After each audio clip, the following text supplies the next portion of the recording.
I do not believe fitness should be your main life goal. Now, I know that sounds crazy. I know you could accuse me of being full of shit or whatever because I've got a whole channel dedicated to losing weight and changing habits. But I believe it is a very big mistake to have working out and looking and feeling fitter as your primary goal. And that's what we're talking about in today's video.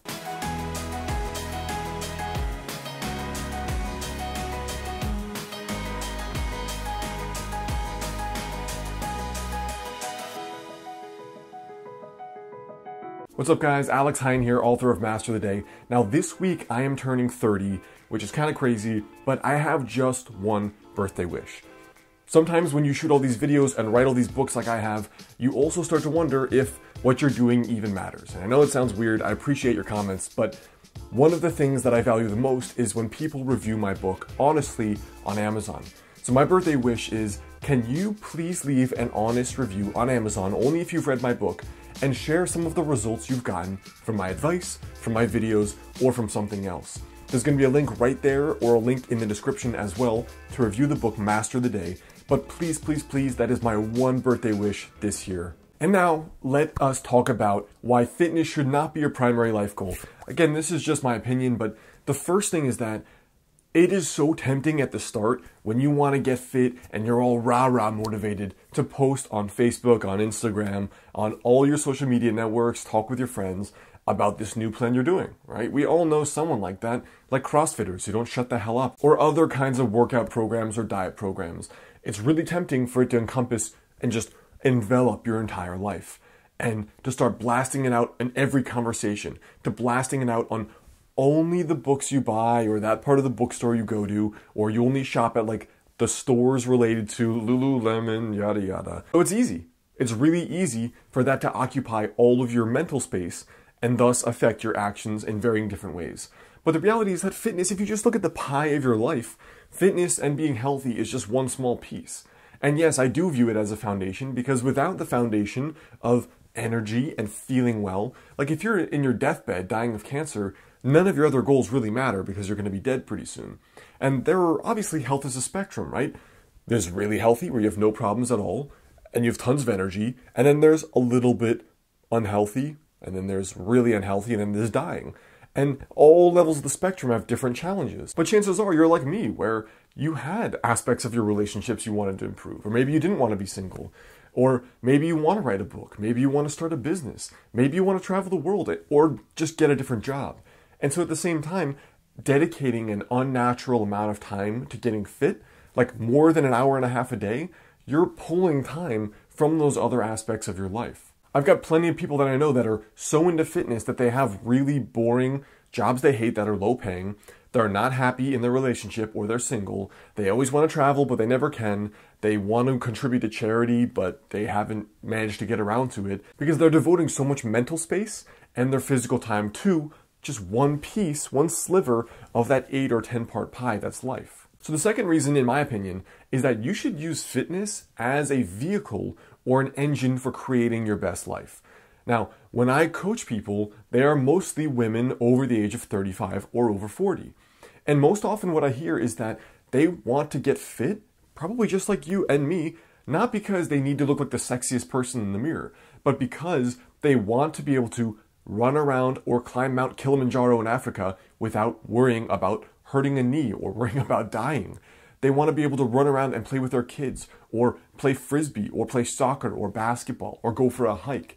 They want to be able to run and crawl and stretch and do yoga and just feel like that it's that animal side of people that we want from fitness. We want to feel like we're not restricted by anything in life. But if I'm 100 pounds overweight, there's a lot I can't do. Even just traveling the world is going to be difficult. If I'm sick and don't have energy, how are you going to come off of work and then spend 2 hours writing your book? It's going to be very hard. Or if you want to go out with friends and you're always tired or you're always mopey and depressed, how is that going to happen? The fact is, I find that the best reason to get fit is to use it as a vehicle for just living a better life. And most of the clients I consult, that tends to be the case. So maybe it's time to do some self-reflection and see if, is that the reason that you are actually trying to get fit? Of course, there's nothing wrong with wanting to look awesome, get out of the shower and being impressed by yourself, but that's just a small piece of the larger picture. And the third reason I believe fitness should not be your number one life goal is to just don't lose sight of what's important to you in life. Like if fitness is so important that you want to do it 3 hours a day and you want to have your life revolve around eating and sleeping and working out, that's fine. But for most of us, that's not the case. For you, that's probably not the case. For me, I wanted to be fit, be healthy, and have tons of energy, and then fit into clothes in a really good way. Because when I was young and I was really, really thin, nothing fit me right. It always hung off at weird areas. I looked very bony. I looked like a twig. And part of it was just me gaining muscle meant that I would fill in clothes more. And that was just one thing I was insecure about for so many years when I was younger. Just remember the context of your entire life. What really makes you happy at the end of the day? If what makes you happy is hanging out in cafes for 2 hours every day reading a book, then you should do that. And maybe just dedicate a half hour or 40 minutes a day to being fitter so you can be healthy and happy and not feel restricted. If you want to travel, indefinitely for a year or two, then maybe you should go do that. You should just always remember to keep fitness in the context of a life that's fulfilling. Figure out, sit down with a coffee and journal about what would be the perfect day to you and what would be the perfect year. This is an exercise I do so often that it's ridiculous. I mean, I do this formally and in a formal 4 or 5 hour review every quarter of the year. That's every 100 days. And at the end of each year, I do it intensively for several weeks to make sure that the next year I am reverse engineering that best year. So I'm going to push you to make sure you go check out that video. That's a really useful one as well. But just don't lose sight of what's important. It's just like the businessman that works himself to be in a white hot heat to be successful and rich. And he gets there, and it's that metaphor of buying the mansion, the empty mansion on the hill. He spent so much time working and building and achieving that he's got all this wealth, but he has no one to enjoy it with because he burned all those relationships. He doesn't have a partner, he doesn't have kids, he doesn't have friends. He's got this big mansion, all this material stuff, but it's such a good metaphor because inside it's empty. That's literal and metaphorical. Just remember what matters most to you. If it is fitness, great, go for it.